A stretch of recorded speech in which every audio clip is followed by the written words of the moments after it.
Hey everybody, it's Janessa. It's Monday night, and we're going to talk about, what are we talking about? Writing your copy. That's what we're talking about tonight. So if you've been keeping up with the brand message videos this month, you should be well on your way to figuring out what your messaging should be, who you're talking to, aka your ideal client, what makes you stand out and why people would choose you over somebody else, your brand story, and how to be authentic. We covered a lot. And that was just the tip of the iceberg.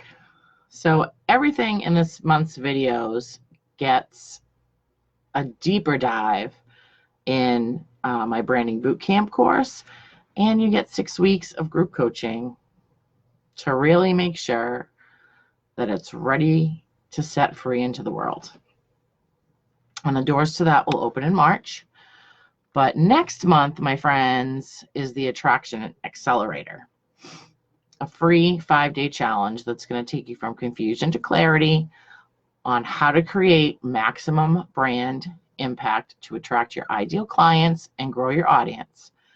And I'm going to show you a great hack to figure out exactly what your ideal clients want so that you talk directly to them all the time.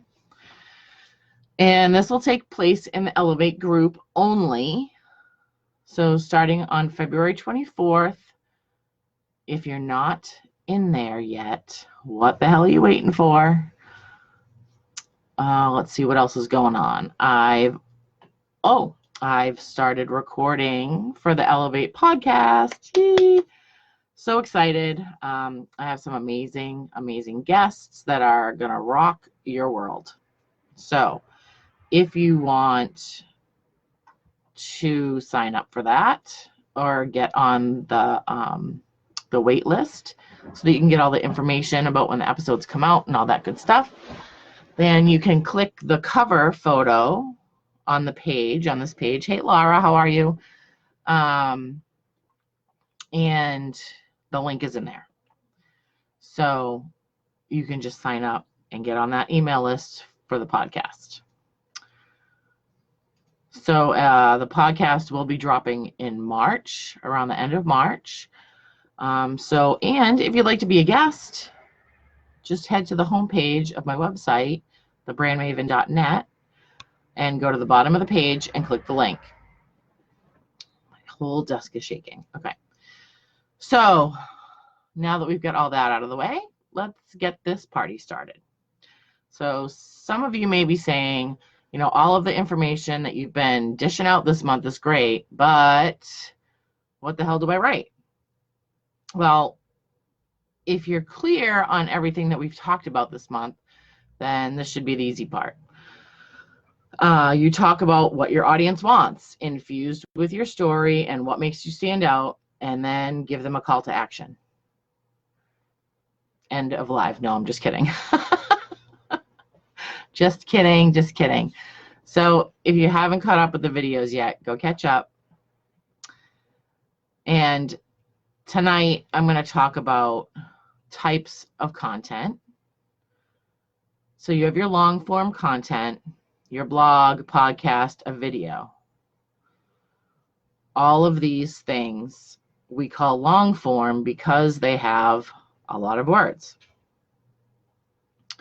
And you can repurpose them pretty easily.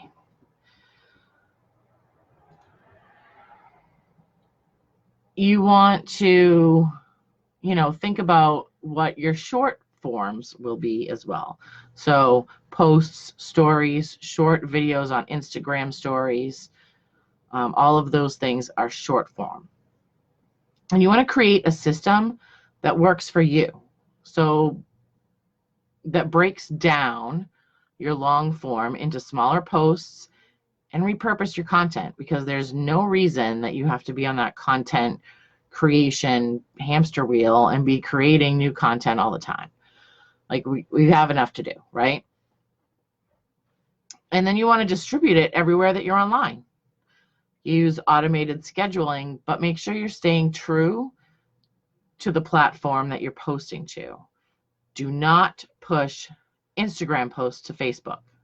It's lazy, and your Facebook audience feels second best. Your hashtags and the @s don't work on Facebook. So when you push your content, ooh, excuse me, I need a drink. When you push content, use the scheduling option that Facebook gives you, either on your page or in the creator. Use something like Planoly or Later to schedule your Instagram posts, and you can even schedule your blog posts on your website. And you can do it in batches. So if you have a content creation repurposing process in place, this is the best time to create one if you don't have one. I do it once a week, but I could probably get away with once a month. And the only reason I don't do that is because I want some wiggle room in case something comes up. So some rules of thumb for content, or for writing your content. Writing captivating copy. You need to tell a story, but get to the point. Don't use industry jargon or words that people won't understand. You need to make sure that the words you're using are words that people will understand. And paint a picture. Be descriptive without using a million words. Just get to the point, but make it like bring them in. Paint the picture. So for example, and I'm totally guilty of this one, a lot of coaches, including me before, would be like, oh, I will help you step into your power. Well, what the hell does that mean? Like, great, I want power. I want to be powerful, but what kind of powers am I going to get when I step in? Like, it doesn't give them a clear picture of what they're going to get. So if you say something like, I'll help you discover what you love to do and how to make money doing it, then I understand what that means. So, or maybe it's something like, learn to get stuff done and manage your time so it doesn't manage you. That I also get. So this is how to cut out the ambiguous stuff of your writing. Look through your writing for anything that doesn't provide a clear picture, anything that doesn't already answer the question, what does that look like? Then retell it like it's hot gossip, like the Kardashians just, I don't know, did something even crazier than they normally do. Like, you know how fast that goes. Like, tell it like it's hot. Drop it like it's hot. All right. So we don't want like broad strokes. We want the little details, the dirt. And then once you've made it specific, make it even more specific. Like, write the way you would talk. And by that, I mean write the way you'd talk to a friend, conversationally.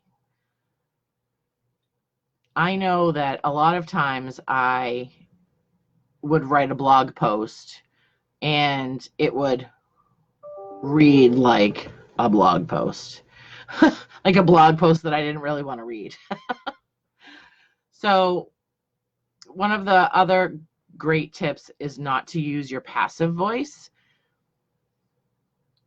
Like, what is passive voice? So it's forms of to be, like is, are, am, was, were, will be, should be, has been, have been, get, gets, and got.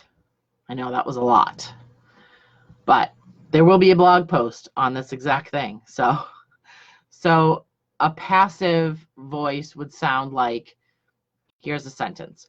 You might get confused by this rule. That's passive voice. In active voice, it would say, this rule might confuse you. Passive voice just makes your writing more powerful. And like I said, I know all of this is a lot to remember, so if you want to take notes, or if you want notes, just keep your eye out for the blog post because it will have all of this information in it. And then make sure you go and join the Facebook group so that you get in on the 5-day challenge. If you have questions, please leave them here. I know this was kind of fast, short, and sweet, but I did jump on a little late tonight, and I do have to spend some time with the fam. So I will talk to you all on Thursday night. Good night.